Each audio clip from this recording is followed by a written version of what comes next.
बच्चों ये वाला जो टॉपिक है गैलिलियन ट्रांसफॉर्मेशन, ये भी बहुत इम्पॉर्टेंट है। लॉन्ग क्वेश्चंस में पूछा जा सकता है गैलिलियन ट्रांसफॉर्मेशन। गैलिलियन ट्रांसफॉर्मेशन ने, इससे पहले हमने जो ट्रांसफॉर्मेशन देखा था वो इनर्शियल फ्रेम के लिए था।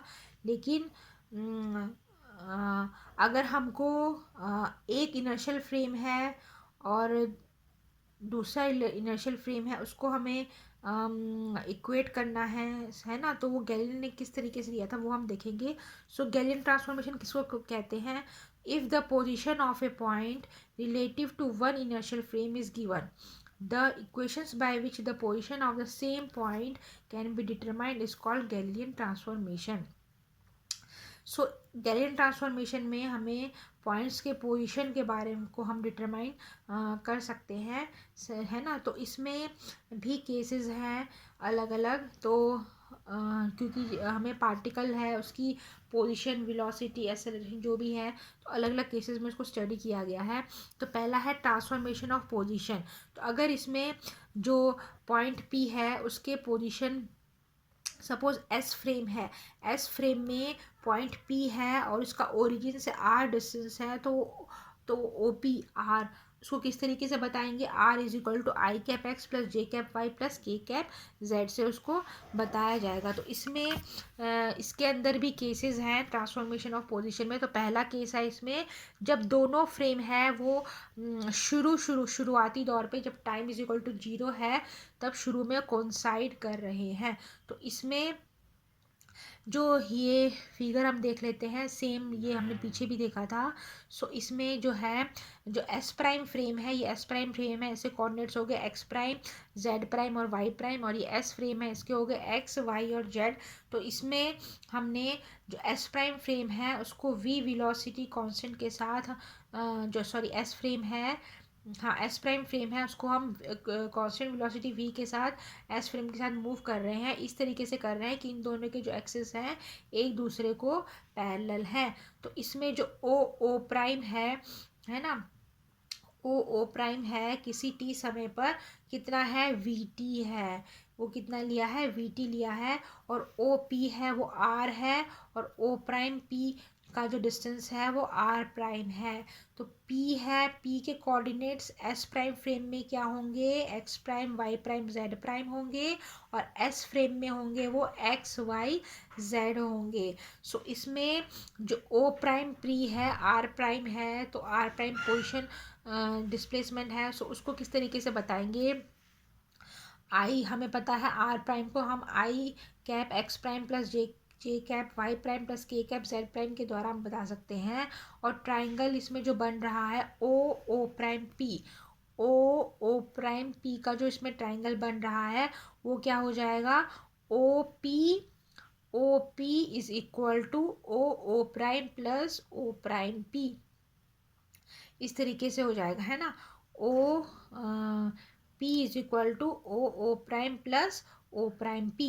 तो इसमें ओ पी क्या है? ओ पी आर है। ओ प्राइम इसमें क्या है? वी टी है। और ओ प्राइम पी इसमें क्या है? आर प्राइम है। तो इसमें क्या हो जाएगा? आर प्राइम हमें मिलेगा, R prime is equal to R minus V T. R prime क्या मिलेगा? R minus V T. तो इस इक्वेशन को क्या कहा जाता है? Galilean transformation equation of position vector, है ना। जो पॉइंट की ट्रांसफॉर्मेशन ऑफ पोजीशन के बारे में हम पढ़ रहे हैं। तो इसमें इसके अंदर जो केस है जिसमें एक एस प्राइम फ्रेम है वो वेलोसिटी वी के साथ दूसरे के साथ मूव कर रहा है, तो उस केस में जो पोजीशंस हैं उसको, अगर दोनों फ्रेम की पोजीशंस को रिलेट करना है पोजीशन वेक्टर को, तो R prime is equal to R minus V T, इस तरीके से बताया गया है। तो ये है गैलिलियन ट्रांसफॉर्मेशन इक्वेशन और पोजीशन वेक्टर इसे कहा जाएगा। तो इसमें जो वेलोसिटी वी है उसके कंपोनेंट्स हो जाएंगे, घटक हो जाएंगे V X V Y and V Z, किसमें? एक्स वाई और जेड डायरेक्शन में। तो वी इज इक्वल टू क्या होगा? I cap V X plus J cap V Y plus K cap V Z. So इसमें हम क्या करेंगे? जो ये जो इक्वेशन है, इसमें इक्वेशन में आर प्राइम की जो हमने इक्वेशन देखी थी, आर प्राइम की क्या थी, R prime is equal to I cap X prime plus J cap Y prime plus K cap Z prime, वो यहाँ रख देना है। और आर क्या था, I cap X plus J cap Y plus K cap Z, वो यहाँ रख देना है। और वेलोसिटी की ये जो वाली जो हमने इक्वेशन है उसको यहाँ रख देना है। तो इसको इस तरीके से, जो इक्वेशन 3 है उसमें आर प्राइम, आर और वी की वैल्यू रखेंगे तो हमें ये इस तरीके से कुछ इक्वेशन मिलेगी। तो यहाँ पर जो है ये हो जाएगा I cap X prime plus J cap Y prime plus K cap Z prime is equal to I cap X है, ये एक्स है, ठीक है, X plus J cap Y plus K cap Z minus of I cap V X plus J cap V Y plus K cap V Z. So दोनों points को हमें इस case में इस तरीके से रिलेट किया है। तो एक्स प्राइम है, जो एस प्राइम फ्रेम का कोऑर्डिनेट है, X prime is equal to X minus V X of T, Y prime is equal to Y minus V Y of T, Z prime is equal to Z minus V of Z. इन्हें क्या कहा जाता है, transform Galilean transform equation of coordinates इनको कहा जाता है। तो इसमें जो दूसरा केस है उसमें हम ले लेते हैं। तो ये वाला जो केस था वो था जब एस और एस प्राइम है वो कोइंसाइड कर रहे हैं। और इसमें जब कोइंसाइड नहीं कर रहे हैं, जब कोइंसाइड नहीं कर रहे हैं तो उस केस में क्या होगा, ये फिगर के द्वारा हम समझेंगे। ये हम इसमें फिगर देख लेते हैं। ये फिगर देखो, ये इसमें यहाँ देखोगे ये एस प्राइम फ्रेम है ना। सो इसमें हम t इज इक्वल टू 0 समय पे ऐसा मान लेते हैं, जो पोजीशन वेक्टर है ओरिजिन ओ प्राइम का इनिशियली एस प्राइम फ्रेम में, वो कितना है, R0 है, ठीक है। सो इसमें हम ऐसा मान लेते हैं जो एस प्राइम है वो फ्रेम एस से क्या कर रहा है, मूविंग कांस्टेंट वेलोसिटी वी के साथ मूव कर रहा है। इस तरीके से मूव कर रहा है कि जो उनके इन दोनों के एक्सेस हो जाएंगे एस फ्रेम और एस प्राइम फ्रेम के, वो क्या होंगे, पैरेलल होंगे। तो इसमें आफ्टर टी सेकेंड, टी समय बाद क्या होगा, जो एस प्राइम फ्रेम है, ये जो एस प्राइम फ्रेम है टी समय के बाद वो मूव करेगा इधर S0 प्राइम, है ना। एस प्राइम फ्रेम है वो टी सेकेंड के बाद कहाँ आ गया, S0 प्राइम फ्रेम है, जो इस तरीके से बताया गया है। ऐसे कोऑर्डिनेट जो है x0 प्राइम, y0 प्राइम और z0 प्राइम के द्वारा बताए गए हैं। तो एस प्राइम फ्रेम जो यहाँ पर था टी सेकेंड के बाद वो यहाँ पर आ गया है। तो उस केस में जो p पॉइंट है विथ रिस्पेक्ट टू s, है ना, वो किस तरीके से हम बताएंगे। बच्चों यहाँ पर ये मिसप्रिंट है तो यहाँ पर आपने s ले लेना है, ठीक है। कोऑर्डिनेट्स जो है वो यहाँ पर आप क्या ले लोगे, s ले लोगे, यहाँ y ले लोगे, यहाँ x लेना है और यहाँ पर z लेना है। इतना आपको ध्यान रखना है इसमें। तो ये जो है ये s हो जाएगा, इसमें मिसप्रिंट है, ये x y z, ये s फ्रेम है, ये s प्राइम फ्रेम है। तो s प्राइम फ्रेम है वो s के साथ v वेलोसिटी के साथ मूव कर रहा है। तो आफ्टर टी टाइम के बाद वो जो s प्राइम फ्रेम है वो यहाँ पर आ जाता है, उसको हमने S0 प्राइम ले लिया है, जिसे कोऑर्डिनेट्स हो जाएंगे y0 प्राइम, x0 प्राइम और z0 प्राइम। तो इस केस में पॉइंट p जो है with respect to s, point p जो होगा s के रिस्पेक्ट में कैसा होगा वो हम देखेंगे। तो वो हो जाएगा OP, ये देखो O है, यहाँ पर ऑब्जर्वर है एस फ्रेम में, वो पॉइंट p को देख रहा है। तो OP is equal to OO0 prime plus O0 prime O prime, O0 prime O prime plus O prime P।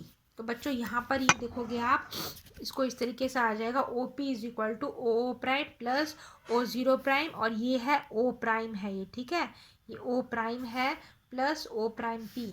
तो ये हो जाएगा OP है वो R हो जाएगा, O0 प्राइम वो R0 है, फिगर में दिया है, प्लस VT है, O0 प्राइम O प्राइम कितना है, VT है प्लस R प्राइम। सो यहाँ पर ये इसको आप वो करोगे, सो ये हो जाएगा R प्राइम, R प्राइम जो है R प्राइम को इधर ले लोगे, सो ये हो जाएगा R prime is equal to R plus R0 minus of VT, इस तरीके से हमें मिलेगा। सो ये तो था R prime is equal to R plus R0 minus VT। ये उस केस के लिए है जब जो एस और एस प्राइम फ्रेम है वो कोइंसाइड इनिशियली नहीं कर रही हैं। ठीक है, तो ये दो केसेस थे ट्रांसफॉर्मेशन ऑफ पोजीशन में। ये दो केस थे जब एस और एस प्राइम कोइंसाइड कर रहे हैं और जब नहीं कर रहे हैं। सो अब नेक्स्ट केस इसके अंदर है ट्रांसफॉर्मेशन ऑफ डिस्प्लेसमेंट। पोजीशन का हमने देख लिया, अब डिस्प्लेसमेंट का ट्रांसफॉर्मेशन बिटवीन टू पॉइंट्स। ठीक है, तो उसके लिए ये हम इस फिगर को, इसको समझने के लिए फिगर हम ये देखते हैं। तो इस फिगर में डिस्प्लेसमेंट बिटवीन टू पॉइंट्स है।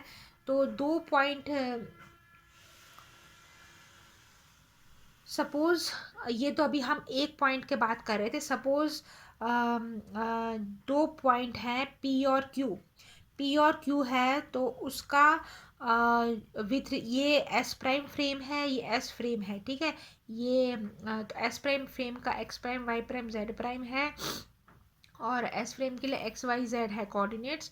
तो जब दो पॉइंट्स है पी क्यू, तो पी है जो ऑब्जर्वर यहाँ पी पॉइंट को देख रहा है तो उसका जो डिस्प्लेसमेंट है वो r1 उसको नज़र आ रहा है। जब क्यू पॉइंट को देख रहा है तो ओ क्यू मतलब उसको डिस्प्लेसमेंट r2 नज़र आ रहा है। इसी तरीके से ओ प्राइम पे जो ऑब्जर्वर है उसको P point r1 prime displace नज़र आ रहा है और क्यू पॉइंट वो r2 प्राइम नज़र आ रहा है। सो इसमें डिस्प्लेस जो दोनों पॉइंट हैं पी क्यू एस फ्रेम में, तो उनका डिस्प्लेसमेंट कितना हुआ। पी क्यू को अगर डिस्प्लेसमेंट डी से हम बताएंगे, सो वो कितना हुआ, वो हुआ P Q is equal to D R two minus R one. इसी तरीके से जो एफ प्राइम फ्रेम है उसका हो जाएगा R one prime is equal to R one minus V T. ये गैलिलियन ट्रांसफॉर्मेशन जो है उसूल लिया है हमने, है ना, पीछे भी देखा था। R two prime is equal to R two minus of V T. So इसमें जो एस प्राइम फ्रेम है उसके लिए जो डी प्राइम हो जाएगा, D prime is equal to, इन दोनों को माइनस कर देंगे, R one prime minus R two prime. So हमें ये मिलेगा it is nothing is equal to D. ये क्या है, डी है। सो इसमें D prime is equal to D. तो ये इक्वेशन क्या बताती है, ये क्वेश्चन ये बताती है कि जो डिस्प्लेसमेंट वेक्टर होगा दोनों पॉइंट के बीच में वो इनवेरिएंट होगा, वो नहीं बदलेगा गैलिलियन ट्रांसफॉर्मेशन में। और इसको क्या कहा जाता है, इसको law of Galilean invariance of displacement भी कहा जाता है। अब हम वेलोसिटी का देखेंगे, ट्रांसफॉर्मेशन ऑफ वेलोसिटी। दो अलग अलग फ्रेम में से जब आप पार्टिकल की वेलोसिटी मेज़र कर रहे हो, देख रहे हो, सो उसमें कुछ फ़र्क होगा कि नहीं, वो कैसे आपको पता दिखेगी वो हम देखते हैं। इससे पहले हमने पोजीशन और डिस्प्लेसमेंट का देखा है, अब हम वेलोसिटी का देखेंगे। सो जो डिस्प्लेसमेंट का जो इक्वेशन था R prime is equal to R minus V T, उसको हम क्या करेंगे, with respect to time differentiate करेंगे, है ना। सो हमें क्या मिलेगा, क्योंकि वी कांस्टेंट है, सो हमें करोगे तो आपको ये मिलेगा D R prime upon D T is equal to D R by D T minus V. तो ये क्या हो जाएगा, ये v है, it is nothing but the velocity v prime is equal to v minus, ये v को आप थोड़ा ध्यान रखना, ये छोटा स्मॉल है, ये बड़ा है, तो v prime is equal to v minus of V T. इस तरीके से हमें देखना है। सो इसमें v प्राइम और v क्या है, वेलोसिटी है पार्टिकल के in the frame s prime और s। तो इस इक्वेशन को क्या कहा जाता है, गैलिलियन वेलोसिटी ट्रांसफॉर्मेशन इक्वेशन कहा जाता है। अब नेक्स्ट है transformation of acceleration. So acceleration में क्या करेंगे, जो वेलोसिटी था वाला था उसको विथ रिस्पेक्ट टू टाइम दोबारा अगेन डिफ्रेंशिएट करेंगे। तो उसमें जो v था वो कांस्टेंट था, तो कांस्टेंट टर्म का डिफ्रेंशिएट करते हो तो क्या हो जाता है, वो जीरो हो जाता है। तो अगेन यहाँ हमें मिलेगा a prime is equal to a। तो गैलिलियन ट्रांसफॉर्मेशन में भी जो इक्वेशन ये है उसको गैलिलियन एसेलरेशन ट्रांसफॉर्मेशन कहा जाएगा। तो इससे ये हमें पता चलता है कि एसेलरेशन भी चेंज नहीं होता है अगर उसको हम इनर्शियल फ्रेम ऑफ रेफरेंस से देख रहे हैं पॉइंट्स को अलग अलग। सो इसमें एसेलरेशन भी चेंज नहीं होता है। इसी तरीके से जो फोर्स है, फोर्स भी जो है मोशन पे डिपेंड नहीं करता है, वो भी इनवेरिएंट रहेगा। सो अगर इसको हम मास से मल्टीप्लाई कर देंगे, सो ये हो जाएगा M A prime is equal to M A, F prime is equal to F. So ये भी इनवेरिएंट है, तो इसे कहा जाता है law of Galilean invariance of force, इसे कहा जाता है। और इसी तरीके से अगला फैक्टर होता है, हमने पोजीशन देख लिया है पार्टिकल का, वेलोसिटी देख लिया है, डिस्प्लेसमेंट देख लिया है, एक्सेलरेशन देख लिया है, फोर्स देख लिया है। अब उसका मोमेंटम, पार्टिकल का जो मोमेंटम है वो भी एक इम्पॉर्टेंट टर्म है। तो इसके लिए हम मान लेते हैं दो मास के पार्टिकल हैं M1 और M2, है ना, स्टेशनरी हैं फ्रेम रेफरेंस F में, जब वो मूव कर रहे हैं विथ वेलोसिटी u1 और u2। अब कुछ देर बाद क्या होता है, वो कोलाइड होते हैं। कोलाइड है उनकी वेलोसिटी में क्या हो जाता है, चेंज हो जाता है। कोलिजन होगा, आपस में टकराएंगे तो मास तो सेम रहेगा पर वेलोसिटी क्या हो जाएगा, ये जो वेलोसिटी है v1 v2 टकराने के बाद की वेलोसिटी है। और ये हमें इस तरीके से उसको, तो उसमें क्या रहेगा, मोमेंटम हमेशा कंजर्व रहेगा स्टेशनरी फ्रेम में। जो अगर फ्रेम स्टेशनरी है, मूव नहीं कर रही है, तो उस केस में जो मोमेंटम है वो कंजर्व रहेगा। तो उसको हम ऐसा बता सकते हैं m1u1 is equal plus m2u2 is equal to m1v1 plus m2v2। अगर जो पार्टिकल है वो s प्राइम रेफरेंस फ्रेम में है ना, बिफोर कोलिजन, कोलिजन से पहले जो एस प्राइम रेफरेंस फ्रेम है, तो कोलिजन से पहले की वेलोसिटी को हम एस प्राइम में u1 प्राइम ले लेते हैं एक पार्टिकल के, दूसरे पार्टिकल के लिए u2 प्राइम ले लेते हैं जिनका मास m1 m2 है। तो ये मोमेंटम है, टोटल मोमेंटम बताएगा दोनों पार्टिकल का एस प्राइम फ्रेम में बिफोर कोलिजन। और ये हो जाएगा आफ्टर कोलिजन, आफ्टर कोलिजन हो जाएगा तो m1 v1 prime plus m2 v2 prime. लेकिन जो गैलिलियन ट्रांसफॉर्मेशन है उसमें वेलोसिटी को कैसे रिलेट करते हैं, तो इस तरीके से बताते हैं। हम देख चुके हैं u1 is equal to u1 prime plus v, u2 is equal to u2 prime plus v, v1 is equal to v1 prime plus v, v2 is equal to v2 prime plus v। अब इनको क्या करना है, इनकी जो value है वो इसमें रखनी है। इसमें रखोगे सो आपको जो पीछे वाली जो इक्वेशन थी ना 13th वाली, उसमें हम रखेंगे m1u1 plus momentum of conservation की हम देखी थी एस फ्रेम में जो इक्वेशन थी कंजर्वेशन ऑफ मोमेंटम, तो उसको इस तरीके से उसकी वैल्यू रखेंगे तो हमको ऐसे ऑप्टेन होगा। इनकी वैल्यूज रखेंगे तो ये हमें इस तरीके से मिलेगा। सो इसमें भी देखो क्या लिखा है, momentum in reference frame s1 before collision is equal to momentum in reference frame S prime after collision. तो इसमें भी जो मोमेंटम है वो कंजर्व यानी नहीं बदलता है, इन्वेरिएंट रहता है इनर्शियल रेफरेंस फ्रेम में। इस तरीके से एनर्जी का हम चेक करेंगे, कंजर्वेशन ऑफ एनर्जी। अगर रेफरेंस फ्रेम एस स्टेशनरी है तो कोलिजन, दो पार्टिकल हैं वो कोलिजन कर रहे हैं तो उनकी जो काइनेटिक एनर्जी है बिफोर कोलिजन वो इस तरीके से हम बताएंगे, half m1u1 square plus half m2u2 square. और आफ्टर कोलिजन उनकी काइनेटिक एनर्जी को हम इस तरीके से बताएंगे। सो उनकी जो एनर्जी है, तो law of conservation of energy में जो काइनेटिक एनर्जी है वो दूसरे आफ्टर कोलिजन दूसरे फॉर्म में एनर्जी में भी कन्वर्ट होती है, तो उसको हम प्लस क्यू से उसको हम बताएंगे। ठीक है, तो ये जो इक्वेशन है ये बिफोर कोलिजन, आफ्टर कोलिजन और काइनेटिक एनर्जी है पार्टिकल्स की, वो किसी अनदर फॉर्म ऑफ एनर्जी में है। ठीक है, सो ये चीज़ है। अगर दूसरा इनर्शियल फ्रेम रेफरेंस है तो उसमें हम u1 प्राइम u2 प्राइम और v1 प्राइम v2 प्राइम ले लेंगे, सेम रहेंगे। तो इसमें भी आप देखोगे सो वैल्यूज़ जो कोऑर्डिनेट्स वेलोसिटीज़ के थे वही वैल्यूज़ हमने वेलोसिटीज़ की यहाँ पर पुट कर दी है, रख दी है। सो हमें इस तरीके से इक्वेशंस मिलेगी। अब इसमें आप इसको सॉल्व करोगे तो इसमें देखोगे जो दो वेक्टर हैं, ये भी वेक्टर है और ये भी वेक्टर है, तो दो वेक्टर है उसको किस तरीके से सॉल्व करते हैं। उसका स्क्वायर जो होता है A vector plus B vector square is equal to A plus B dot A plus B is equal to A square plus B square plus 2ab। वही चीज़ हमने इसमें रख देनी है, इसको सॉल्व करोगे आप। So you are getting like this, आपको जो लास्ट में मिलेगा आपको इस तरीके से मिलेगा। सो ये हो गया। So law of conservation of momentum है, इसमें कंजर्व है। और इसी तरीके से जो काइनेटिक एनर्जी है वो भी इन्वेरिएंट रहती है सभी इनर्शियल फ्रेम्स में।